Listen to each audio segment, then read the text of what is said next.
Hey, welcome back to the Battle Buddy podcast. I've got the founder and CEO of Project Veteran House with us today. We're going to talk a lot about what they're doing and some resources that they've got going on over there at Project Veteran House. You want to stay tuned, especially if you're interested in what's going on in the veteran homelessness and transitional housing. They've got some programs on IT development for some people, some pretty cool stuff. I'm excited to dive right in and see what they've got going on over there at Project Veteran House. Welcome to the Battle Buddy Podcast with Keith McKeever. Welcome to the podcast, Joe. Hey, thank you for having me, Keith. I really appreciate it. No problem. I'm excited to dive into a little bit of what you got going on over at Project Veteran House. Okay. I've looked at your website and checked out some things, but I'm excited to bring a little bit more to light of what you're doing and share it with the world. So, but before we do that, though, share us a little bit with us about your military journey. Yeah. So, 1995, I joined the Army. I was a 14 Tango, which is the Patriot missile crew member. Um, I I went to basic at Fort Jackson. AIT was at Fort Bliss, El Paso. My first duty station was at Fort Hood. Then we had advanced party, and we moved to El Paso, where the Patriot missile battalion was at that time, as far as homed and everything. And then did a tour overseas for 6 months as an NBC NCO. Had to cross train in 54 Bravo. So going to telling everybody to go to Mop 4 in 136-degree weather I wasn't liked too well. So, but that's all right. It's all about the training and getting better at it. So It's understandable. Nobody, that was one of the things I don't think anybody enjoyed about the military.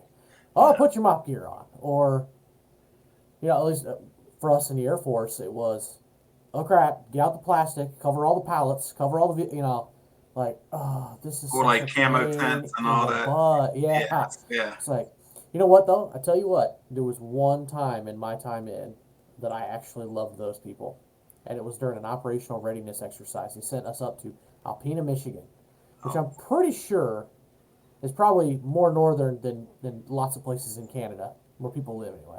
That part of Yeah, Canada. right. But it was so cold. We're out there doing this exercise, and of course, any part of any exercise, right? Got to get some people throwing on some mop gear. You got to test it. Yeah, of course. So we got this little heater in the tent, and they tell us to go into mop gear, but they didn't have us do anything else. So we're just kind of sitting around doing nothing. And it was one of those things. Everybody just kind of looked around. Was like, all right, we're cold, we're tired, we're in mop gear. Right. You really can't tell what we're doing anyway unless you get right up in somebody's gas mask. Yeah. So we posted Personal one person space. at the door to the tent, and everybody else just racked out. Right. It was marvelous. We woke up, they're like, okay, you can take your mop gear off. We're done with that part of the exercise. And we're like, do we have to? Yeah. You want us to go Right. back outside? Like, do we have to? Can we just run around like this for a while? Are you Yeah. sure? Definitely. Yeah, pretty sure. The good times. Yeah. Oh, yeah. I don't know about that. It wasn't too bad up there. It was cold, but it was an exercise. So you got all the leadership running around and Yeah, definitely. dot your I's, cross your T's, those kind of things. Yeah, most definitely. And my father was he served in the Marine Corps. He was in Vietnam. He was artillery. So that's where Project Veteran House started, because he raised me and my sister to hold to the standards of the Marine Corps, Semper Fi. It wasn't a good conversation when I told him I was joining the Army. I can tell you that much. But this is probably a kid's show, so I probably can't say what he said. Oh no, you can say whatever you want. I just got to mark it explicit on YouTube. Yeah, I know. I don't really care. There's been a few curse words that have been dropped before, but I understand. He's got his own opinion, right, on what branch is the best. He's entitled to it. Right. Well, he's passed, so Okay. yeah. Well, he was entitled to it. Yeah. Right. Yeah. Hey, I'm with you. Yep. Yep. Is there a reason you didn't want to join the Corps then? You didn't want to follow in his footsteps?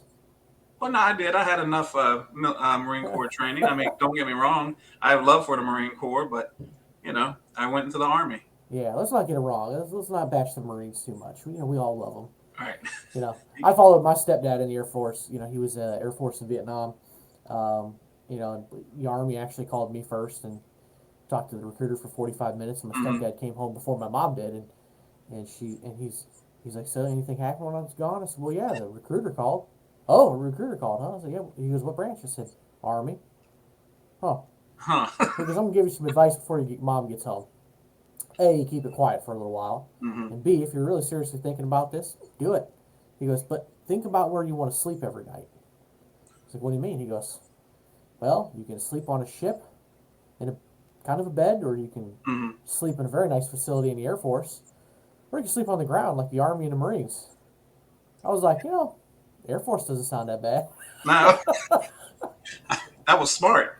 I was like, I looked up to him. I was like, it seemed to work out all right for you. I'll give it a shot. This doesn't sound too bad. So anyway, Well, thank you for uh, your service. oh, no problem. Thank you for yours too. No problem. And you said Project Veteran House was kind of had some influence from your dad. What what actually started this project for you? Before we dive into everything that you're doing there. Oh yeah, so I was laying in bed and I kept telling my wife, I said, this is what I want to do. I want to provide different levels of tiers or services for veterans. And at first it was kind of like, okay, when you look at a house, like the living room, your family, you eat, you conversate, you have entertainment. And that's what I was looking for. But then when I really dug deep into what we wanted to do, I said, hey, the first layer is your foundation, and that homeless veterans. That's one of the things that builds the house is that foundation, and then I went from there to education and career, and then with the third level being PTSD and TBI and mental health resources, so that these veterans that served our country don't have to take a handful of pills. They have other resources for their mental health. So that from there, it's just my passion, giving back. Right now, with our, do you want me to go into the tiers, or are you still? Yeah. So yeah, what is tier one? I know you've got it on your website. It's homelessness and transitional housing and stuff like that. So I'm gonna break tell that you the down for us. What I'm that gonna tell looks you like. the current status of where we're at now. So right now we help homeless veterans that are about to get evicted, that stay in extended stay hotels, extend them, extend their hotel stays, get them food. A couple of veterans have service dogs. We actually have one of our members in Alabama that she does PTSD training for the dogs, and the one veteran was going through her third round of breast cancer, and they were going Oh, to take geez. her service dog from her, but Mary took up, made it down there, went to Louisiana, picked Garth up, brought him back, and now he loves it. Like it's just night and day. And, it's all about that. So, and currently we have many programs that we've looked into and partnerships, and just it's all around with us. It's trying to find organizations that will help homeless veterans, and we're 7 months old, so we're self-funded. Me and my wife both work full time, so it's you know it goes back in a nonprofit, and um, everything goes to them. And then with the tier one of our board members, he lives in New York City. He's a combat veteran. His name is Will LeBron. He works for America Works, and he's in charge of all the homeless veterans across the United States for America Works is the organization. That's how he gives back. That's how he deals, with the things that he deals with. It's same with myself. That's one of the reasons was starting PVH was I got out. Nobody told us that anything about PTSD. What's PTSD? And my father, he was like, "Oh, just brush that shit off your shoulder. Like it's just nothing." And then people were telling me, "You're not going to amount to nothing. What is wrong with you? Why are you crazy? Why are you so sad? Like, in this." And it took 2 times of trying to take my life, and then multiple hospital stays, and then the final one was at the VA, and they're like, "You didn't know nothing about this." I was like, "No, I don't. I didn't." And then from that point on, I said I would help protect veterans, transitioning soldiers, family members, spouses, as much as I can. I mean, our motto is we help one veteran a day. Um, and we're small, so it's only four or five of us. So, um, we're passionate. We want to give back. We have so much stuff going on. So just so with the tier one, we have the emergency assistance. But what our long-term goal with tier one is to build a tiny home community in the Washington, D.C. area. So these communities will contain a camp that has a community center that any of the veterans that are transitioning to the center will have alcohol, drug treatment, mental health treatment, life skills, financial skills. They'll have everything that they need in one complex. So that it's not necessarily a permanent stay, but they do it all across the U.S. There's organizations in Kansas City, everywhere that does this, and that's our goal. It's just to find partners and to find organizations that would help us plan this and get this put into the ground and started. So Yeah, it takes a lot more than money.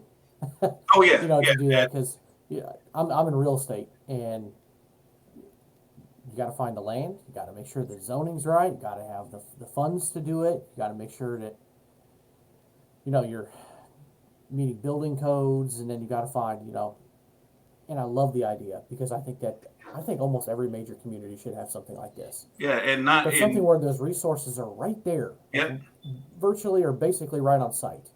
Yeah, and then they don't have to travel to the VA. They don't have to.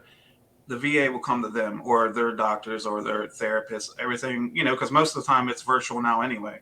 But the one-on-one camaraderie, you're building that bond, and that's the whole goal.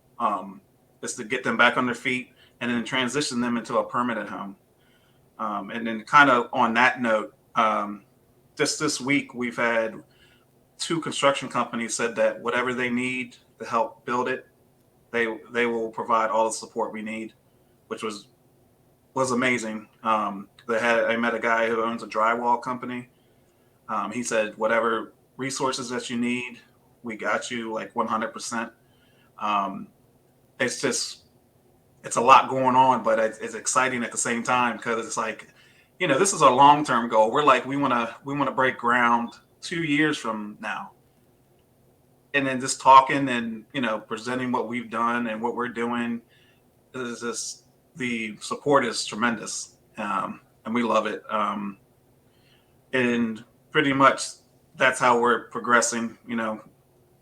One thing that we do is get on not really a personal level, but, a lot of the programs out there that help the homeless veterans, they don't know how to talk to homeless veterans. I sat in on it was a meeting of the 5 boroughs of New York City. Will brought me in to look over, or just hear how they approach dealing with veteran homelessness. And to put it straight, they made it like a racy chart. So instead of making it more, human being and what their needs are, they want to do it like a project management. And none of them were veterans. So you're telling me that a veteran who go up to somebody, or somebody has never served, and I'm not saying that, people don't have experiences, but if you're not a veteran, you haven't served, then you don't know. And there's an instant connection. It may not be full trust, but there's instant trust as soon as 2 people realize that, oh, you're a veteran as well. Right, correct. And it just comes down to the respect. And some of the other events that we do, we have a equine therapy for PTSD, Miss Nicole's horseback riding and healing farm in Upper Marlboro, Maryland. Our sessions are every Wednesday, 5 to 6. I take them personally myself. The whole goal is to bring people along and say, hey, we can heal together. And it's hard. That's the hardest part, is getting the veterans out there. And we want to provide anything that's going to cause an issue. So we want to provide rides it doesn't matter if it's an issue, we want to take care of it so that you can have these services. And then we also volunteer there every 2 weeks, but it's been busy lately. And we love the horses because just the being around horses is very therapeutic. And, every time we go there, it's very relaxing. And one of the best programs that we do is we volunteer at the Charlotte Hall Veteran Home. And we love it there. We're there calling bingo and doing bingo every Thursday. All their events. They just had a car show last week, and 5 of our volunteers were there, and we just had a ball. That sounds like the place to be. Yeah, and Bingo and car shows. Hey.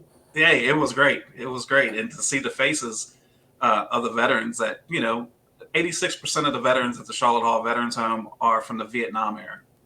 So to see cars and to see things that makes them happy or brings back great memories is always the plus. And because they grew up right there in the heart of that muscle car era. Yeah, yes, it's just awesome. And a lot of I love talking to the vets at the home. Just get to know them, just their stories. They're great people. Like it's like our family there. We take pride in, when we go there, it's like, hey, thank you for your service. Like, we respect you. Like, your voice needs to be heard. And we have you. You can use us for the platform because without them, you don't know where we'd be today. So it all comes down to respect, dignity, and just treating people like people, empathy. The basics that doesn't take, rocket science. You just have to be nice. You have to get to know these veterans. And, that's where, to me, then that's the passion that we have giving back to the veterans and want to do everything for them.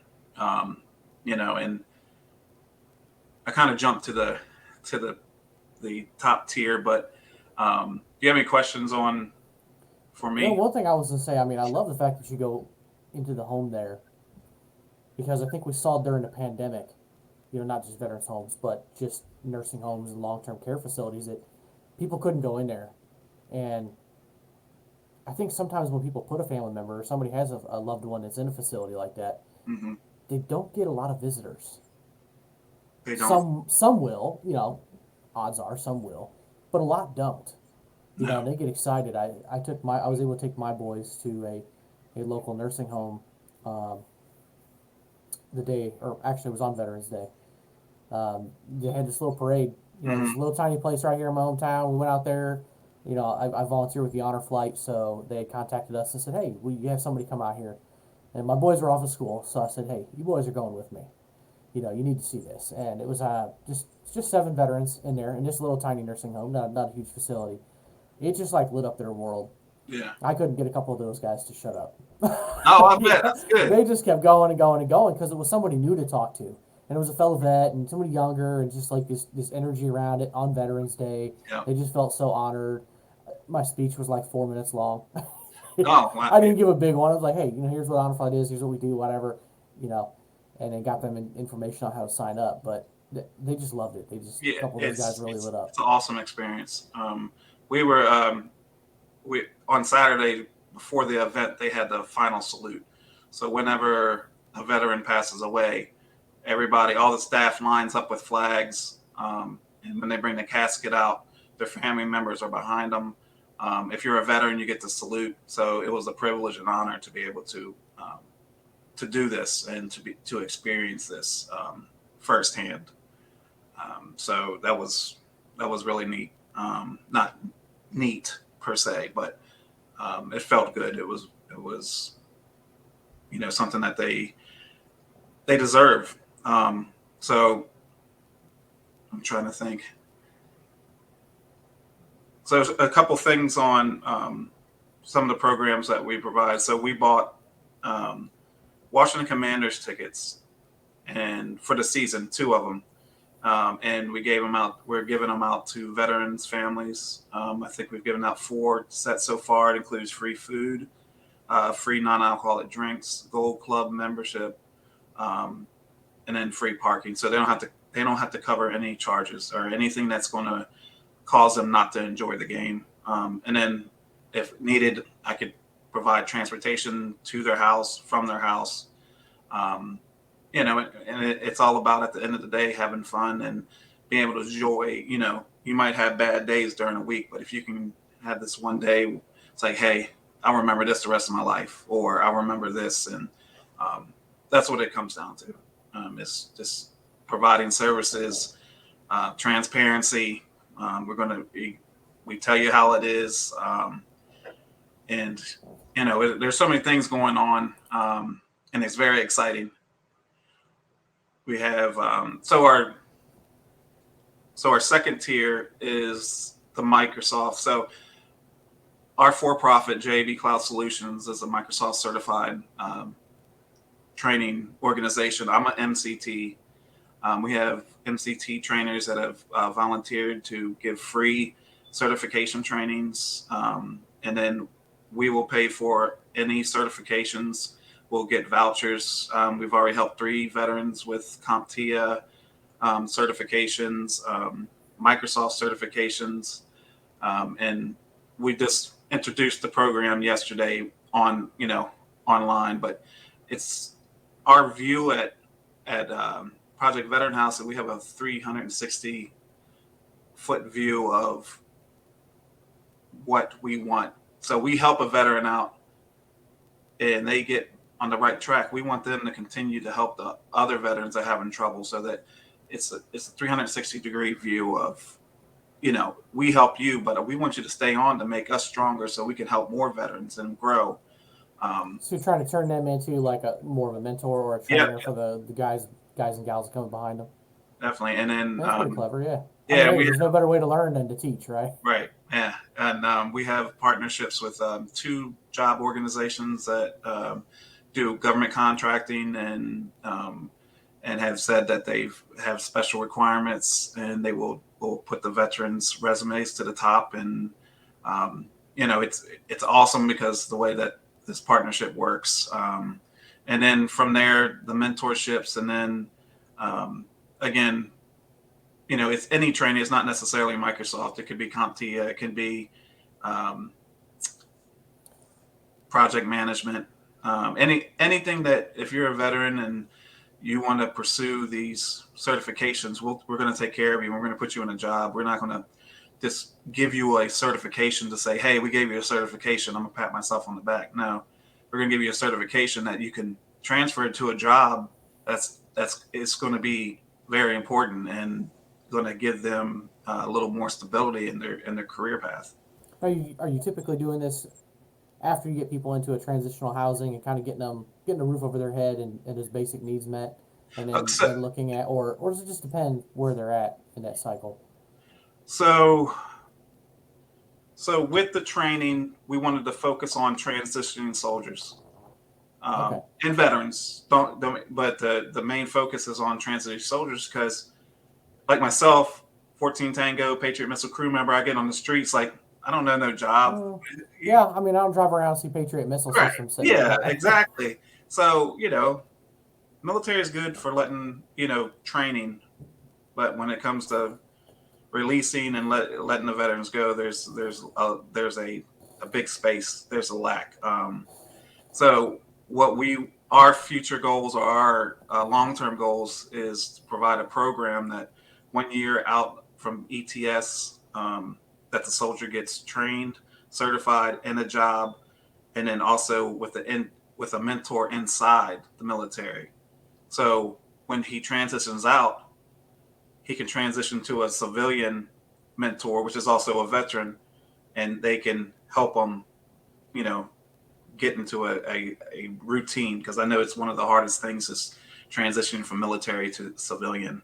And we want to take the stress, and it's not a perfect world, but we want to take a little bit of the stress and the any of the anxiety that they might have, and again, make the team bigger and spread it from there.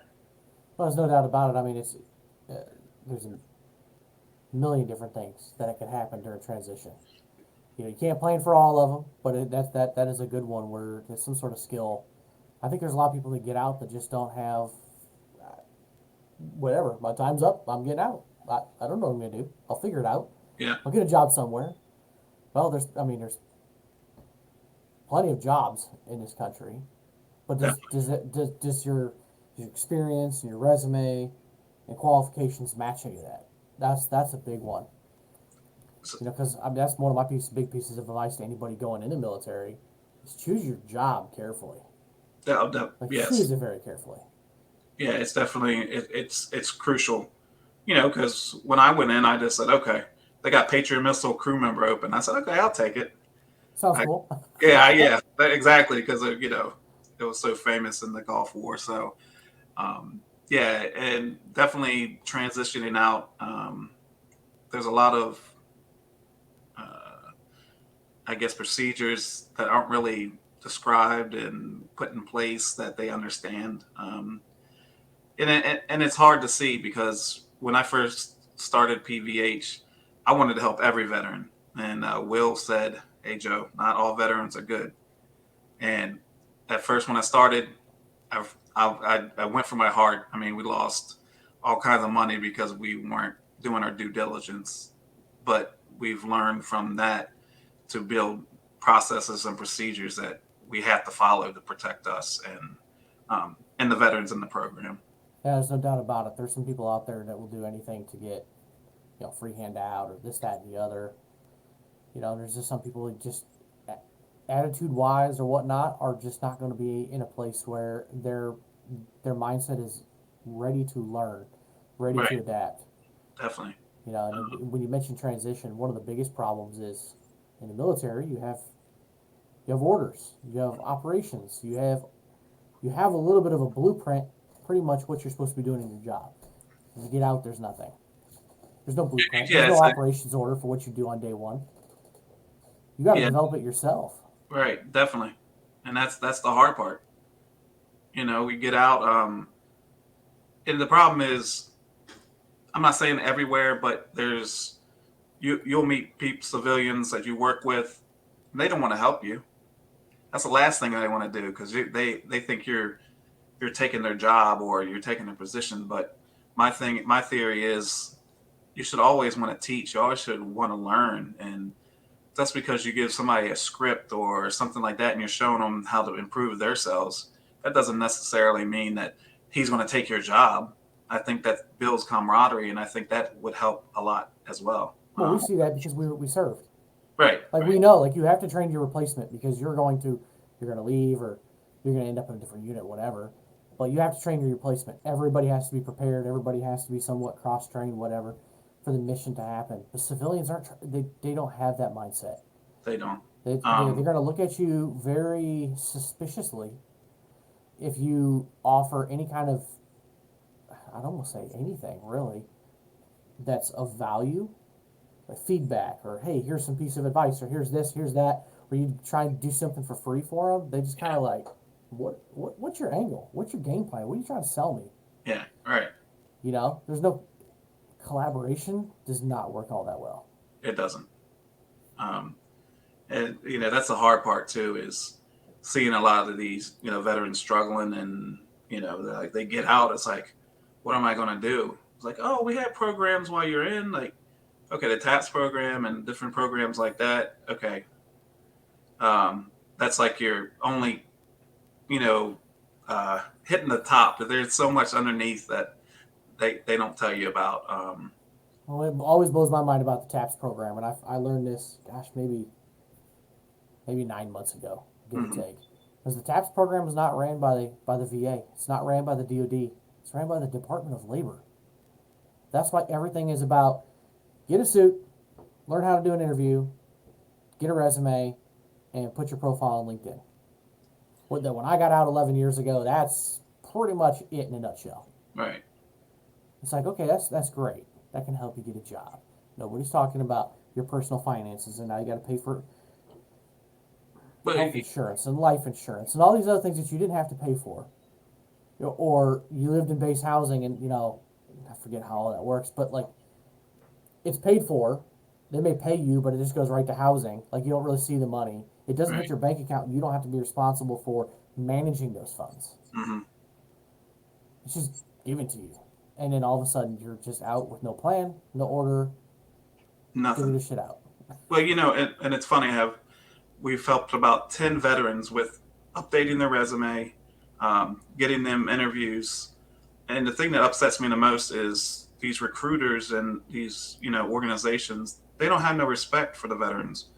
My thing is, I had a cybersecurity, like one of the best resumes I've ever seen on cybersecurity. And that's just not me talking because I've helped him. And he had 2 interviews. Organization liked him. He sent 2 thank you notes.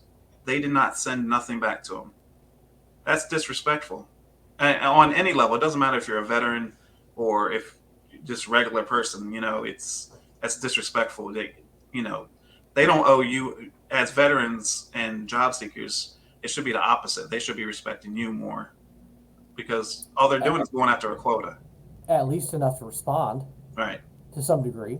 Or just say, Yeah. hey, you weren't qualified. Thank you. We'll put your resume on hold for 6 months or whatever they say. Um, it's all about communication too. And that's one of you're talking about resume. So we presented at the Rotary Club in La Plata, Maryland, and we met a lady the week before that owns a shop called Hooks and Hangers. And she says that she's going to donate 3 suits for veterans that go through the program. And then also they provide volunteer work. And they said if they do well, it can go into a full-time job. So again, it's just little stuff like this that we pride ourselves on. And, there's so much to talk about. I could talk about this all day and all night. But yeah, I mean, it's exciting stuff. Yeah, it's there's a lot of things to think about when transitioning out, looking at jobs and what you got to do, and yeah, there's a million different angles you could take with it. You Yeah, just got to definitely. know that it's just part of the journey. We've all been there, Yeah, and thankfully that you and many other organizations have different ways of kind of help ease that burden. definitely. And this week I was invited to a it's called Warfighter Advance. And it's I went 3 days, so it has veterans, it has active duty, um, first responders that are dealing with mental illness, PTSD, traumatic events, and it's all inclusive. They pay for your plane flight there. They everything is included. There's cabins. There's a rope course they do, team building, fishing dock. I mean, it's beautiful. You go on a dirt road and then you come out. It's like, wow, that's awesome. And just the speakers, Dr. V, she's the one that runs the program. Is just her knowledge and the tools that she uses. It's just I was just touched. Just and then meeting the different veterans and you know it's an awesome program. And they only do 6 sessions a year because they're funded by donations, and that's as many sessions as they can handle. But I would suggest it if you know anyone that is going through some deep depression and I hesitate because when you go there they tell you that PTSD is a bad word, anxiety, depression. So they're building you back up. And as she says, as a veteran, you got super skills. So some of the things that civilian will look at you and like, no, that's a great skill. She just, unwraps it in a way that I was amazed. And just everything that they provide. If you go to the one session, you can come back as many times as you want as an alumnus. Um, it's definitely a program that people should take advantage of. I actually signed up for the May session because for all volunteers, they have to do a session to understand, the processes and procedures. It makes sense. I mean, yeah, you should have baseline level of knowledge of what's going on and how it helps. And definitely, and it's when I stepped on to the camp, it was like I was back in the military. I was talking, bullshitting with people, just like when you're in the military. It felt good because I never had that after I got out. I mean, a little bit, but nothing like the military. And people say to me all the time, like, "What's the difference from?" I say, "That's the difference. That's the camaraderie. Like, it doesn't matter what race, sex, what gender you are. If you're beside me, I'm gonna fight for you. You're my brother. You're my sister. Like, I'm gonna fight for you. It doesn't matter about the other stuff because at the end of the day, we're gonna protect each other, and you know, that's our whole philosophy at PVH. We want to help as many as we can. Yeah, that's one of the biggest things I think is overlooked is that lack of community when you get out. Now, Yeah. I've had a prior guest, Nick Valentine, has said it many times. The moment you leave the Army or any branch, they don't give a shit about you anymore. No. You were a number, you were a slot. You have moved on. Whether you get out, even if you leave to another unit, that unit has replaced you with somebody else. Right. And the mission must continue, and that person now fits in, and the only thing that matters is how that person fits into the unit. You don't care anymore. You don't matter to them anymore. You may No. have some connections, you may be friends on Facebook and all that stuff, but Yeah. like you don't care. But when you get out, you have to take it on yourself to find that community. That community is not just going to reach out and say, "Hey, welcome to the Veteran Brotherhood. Come on in. The door's Right. open. It's nice and warm in here." It doesn't happen. And that's one of the things. That's one of the things that I noticed that caused me to create this podcast in the first place. It was one of the 5 things that, I guess I'll say the five pillars, Mm-hmm. is lack of connection to the community. And I don't know that it necessarily needs to be the veteran community, but veterans having a connection to their community. Right. It could be. I don't think it's the same as like what you're saying, Mm-hmm. of like that warmth and that friendliness and that brotherhood, sisterhood, whatever. But even serving your own community in a nonprofit that's a soup kitchen or a food pantry or picking up garbage on the side of the road could give you a sense of community that could be helpful. But really, like, being around fellow veterans is huge. It's Definitely. one of the top 5 things that I think if that's not there, that eventually leads people down the path to substance abuse, suicide, or homelessness, Right. along with close family or close personal relationships, financial and legal issues, physical, mental health, and another one that I think is big is, I typically refer to it as employment, but gainful employment and purpose in life. Not just are you making enough money, but does your job satisfy you? Is it something that aligns with who you are, what you want to do, and do you wake up and have a little bit of joy in your day? Yeah. Like, if you're going to McDonald's and flipping burgers, you're probably not. No. But if you're doing your dream job or something like it, or you're on that path, then that's gonna improve your mindset. Definitely. And the Definitely. more of those that are gone, man, I think if you really started interviewing people and really backtrack people's stories, when people get to that rock bottom, man, it's multiple categories of that. Oh yeah. Definitely. And then, as veterans, we're very prideful. So we're not gonna a lot of the times, like myself, like I never ask for help. I don't need help. Well, you So kind of mentioned it earlier that like you didn't notice that you had any problems. right. So you sound like just like me. For years just had blinders on. No, I'm fine. I'm good. I don't have Good. any problems. My wife is funny. She says when you say I'm good, that means that's not good. So, Yeah, that's true. My wife listens to a lot of my shows too, so now she knows the secret. Thanks. oh, sorry. As if she probably didn't already. My mother-in-law serves, so she's probably heard it. But yeah, there's definitely something to that. Definitely. There's oh man, if this podcast was all night, I could talk to you all night just the how to work together as a community. Not and you talked about it before. I'm not saying necessarily like veterans and transitions, but the community together. I can't just sit there and say I'm going to help homeless veterans, and if I go to somewhere and say, "Oh, I'm only helping homeless veterans," like if you're homeless, I want to help you as well. So it's not this. Do you know what I'm saying? Right? Yeah. It's so that's that's where we're at too. We're not just for veterans. We're here to help people. We're here to provide services. So um, we're just veterans, and we understand some of the things and what we can do to provide services for them. Well, we definitely have a different perspective of the world too, and what it takes, which is, well, probably one of those superpowers that you Yeah, mentioned. yeah, You know, it's like just this worldview. I mean, a lot of people don't leave their hometown. A lot of people don't get to travel across the states or internationally or see the good and the bad in this world. but you need You know, both. you do, Yeah. and good versus evil.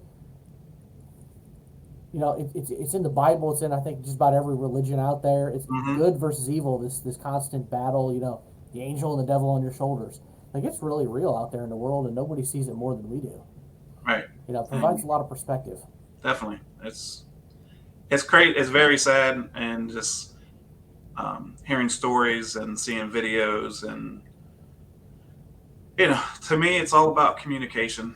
Like, listen, if you're having a problem, let's talk. I got your back, brother. I got your back, sister. Whatever it is. But I think we have to do better as well as just not just throwing up a front. There's a lot of organizations like, oh, I got you, I got you, I got you. Oh no, our program's full. I mean, that should never happen. Um, and if it is the case, there has to be some kind of backup program. So it's like, hey, say like Wounded Warriors or somebody partners with somebody that's a little smaller, but they had the same functionality or the same type of funding or programs. They could be referred to them so they have other options. Yeah, I mean, there's something like roughly 50,000 veteran nonprofits out there, right? Yeah. So what you're doing, there's probably hundreds, arguably thousands, at least in the homelessness space, but Hmm. just the tech, jobs and resumes and interviews. There's got to be hundreds, if not a couple thousand, Hmm. nonprofits spread out across the country that are doing that. But there's so many that it's impossible to know all of them. Oh, definitely. Yeah. That's one of the problems. There's good and there's bad. There's small, there's big, and there's so many that you can't possibly know of any of them. I get people every now and then. Oh, well, you got this veteran podcast. Blah blah. Have you heard of this organization? No. Oh, you haven't? Like, no. Or All also, right. have you heard this? And they're like, no, I've never heard of that. It's like there's so many good ones out there. Oh, yeah, definitely. But Amazing. everybody is limited by. I was told many years ago. I brought up what I thought was a great idea for Honor Flight, and the director Phyllis. She just looked at me. She goes, Keith, just remember one thing. Well, two things. It takes people and money. We could do just about anything if we have enough money, but you got to have Right. the people to run it too. Yeah. And it's like, yeah, 100% right. So I think I've used that many times in different places. Somebody comes up with an idea. It's like, okay, great. Who's running it, and what's it going to cost? Definitely. Yeah, you can't. There's not one organization. I don't care how big you are to say I can do everything. No, we have Yeah. to come together and build that community, build that knowledge and that visibility as well. Yeah, it's one important thing to keep in any nonprofit. I hope anybody else who's running one listens to this or watches this sometime in the future. Don't get down on the fact that you're small or that you only work in this area. You can't help everybody. There's no way. No, There's like something like 19 million veterans right now living, roughly somewhere in there. You can't help all of them. no, Everybody has different needs, but whoever you can help today is who you can help, and you can help how you can help. all right, Right? Like I'm not a billionaire. I can't just go passing out money to help veterans' problems, right? But I have a podcast, and through collaborative efforts, I have people like yourself and all the other 70 something guests I've had before that just by sharing their knowledge, we're putting it out there in the universe where people can find it and learn and listen and hopefully have the mindset to grab themselves by the bootstraps and press on.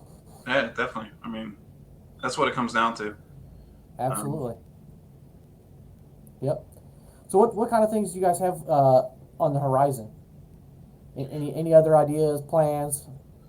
Um, I mean, just with the tiny home community, trying to get that going and started. But our ultimate goal is not necessarily to be in the Metro DC area, but to be nationwide. build hubs across the U.S. To focus on not necessarily the big cities, but the grassroots areas, because there's many veterans that live in these areas that don't have the services that they deserve. And then having someone to go out there and say, hey, this is what you deserve. This is what we can help you out. Um, that's the whole goal, is to provide these services that they deserve, for fighting for our country, but not limited to just big cities. Because you got areas that are across the U.S., like Utah, North Dakota, South Dakota, that are wide, and there's like a city here and a city there, but still within these cities, there's one or two veterans that you can get to, and you can change their life, because that's the ultimate goal, is to get them in the right mindset and get them on the path to success. Absolutely. Well, you got to reach people to know what their needs are. There's no doubt about it. Yeah. Yep. So, now what about volunteer options? Anything that you're looking for in volunteers? Yeah, If so somebody's listening and says, "Hey, gosh, I'd love to help somehow." yeah, so we volunteer at the horse farm. Um, it's getting colder, but we help her with the farm upkeep, because her services are free, with any veteran or active duty that's suffering from PTSD or TBI. Is Her she a program, nonprofit or just a no, for she's a profit that she's for-profit, donating it? but Okay, this is her gift back to the veteran very nice. community, and that's our gift as being veterans and taking a program. Like, listen, you give this program free to veterans, so we're going to come to your farm and we're going to help. We helped her build a music wall, the normal horse farm things, not the ones that everybody wants to talk about, but Not the fun stuff like shoveling yeah, shit, right? but it's good, because it's all about giving back. And that's a program that could cost thousands of dollars a month. Um, but she had in her heart, she's like, no, this is free, and she's helped over 800 veterans, with their mental health issues. That's a really powerful thing. I didn't have my first interview with anybody in equine therapy thing until maybe, gosh, like a month and a half ago, and I've had two now. They both kind of have slightly different approaches, but same basic thing: equine Hmm. therapy, getting veterans to connect with horses. Uh, to me, it blows my mind. I just It wish there does. was a nonprofit around here, because I've told both of them private. Well, I think I might have said it even on the show. I was like, I just really want to see this. Like, I want to go there and just sit back and watch this process unfold Yeah. of a veteran connecting and dropping their guard and connecting with this animal in this nonverbal way. I really want to see it in person. Yeah, and that's one of our hardest struggles, is finding the veterans to do the program. Um, you know, to me, it's worked wonders, just with what you're supposed to do with the horse. The different things, but you accomplish this, and it's just a great feeling, and it helps with your anxiety, and just it's an awesome thing. And some of our other we volunteer at Charlotte Hall Veteran Home, on Thursdays, and then we go, periodically different days to do visits. But then we have events coming up. But actually, for this year, I think all we have left is, uh, different Thanksgiving events, feeding, community, and things like that. But we're definitely looking for volunteers. If not necessarily say, "Hey, show up here," but we could always use somebody like an assistant or something like that that could do some paperwork, or help us find veterans in different areas. So we're always looking.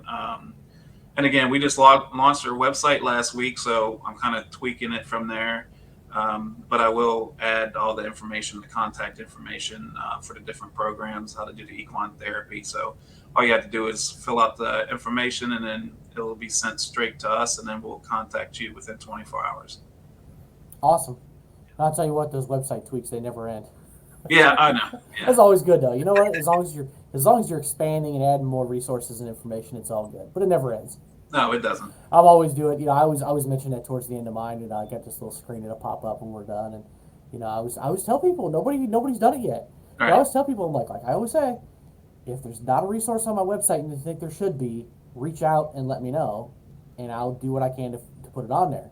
What's funny about that though is I get these random emails from these websites all the time. Would you be willing to uh, put this resource on there for seniors, like, and I've done a couple when it matches, but sometimes I'm like, how does this tie in with veterans?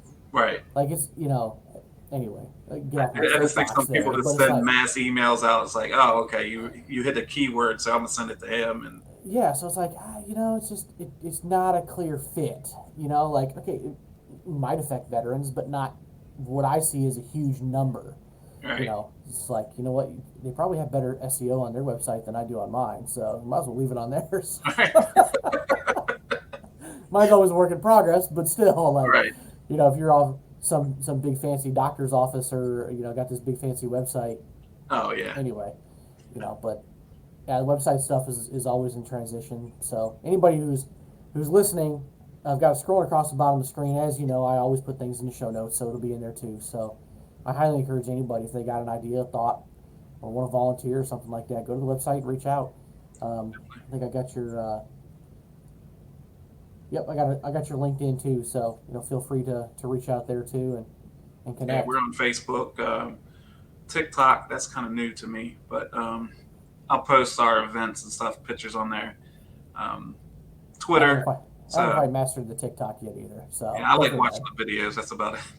yeah, yeah. I haven't quite mastered the actual filming of it. Like, I can sit there and film all the way through, but any fancy effects, it's just not me. Yeah, You're just not going to see that. straightforward, right? And if you do see something cut up, it's probably a virtual assistant or somebody I paid to do it. So, it is what it is. Yeah, I feel young, but sometimes I feel old. When I'm yeah. like, I don't know how to do that. I'm not that good. I get my kids to do it. I can do that. Oh yeah, yeah. Yeah, that's smart. Yeah, shoot. Look at that. So, anyway, well, Joe, I appreciate you coming on the show and sharing with us what you're doing, man. I'm looking forward to see how you grow. You said, what, 7 months you've been doing this? Yeah. Awesome. Well, you know what? There's no telling what the next 7 months can do. You might blink and look back on it and say, holy cow, I've come a long ways. I've only been doing this podcast for 2 years. 77 episodes out as of right now when we're recording. Okay. And I look back and it's like, man, I've come a long way. Yeah, and this is another thing about PVH. We not only accept volunteers, but if you're an organization or you have an event, we're more than happy to help you volunteer, and it doesn't matter what the work is.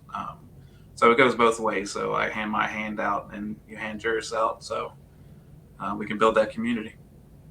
Awesome. Well, once again, I appreciate you being on. Thank you for having me. Yeah. Hey, no problem. All right, have a good one. You too. All right, there you go, folks. Remember, like I just jokingly said a few minutes ago, if there's a resource not on my website and you think it should be, seriously, reach out. BattleBuddyPodcast@gmail.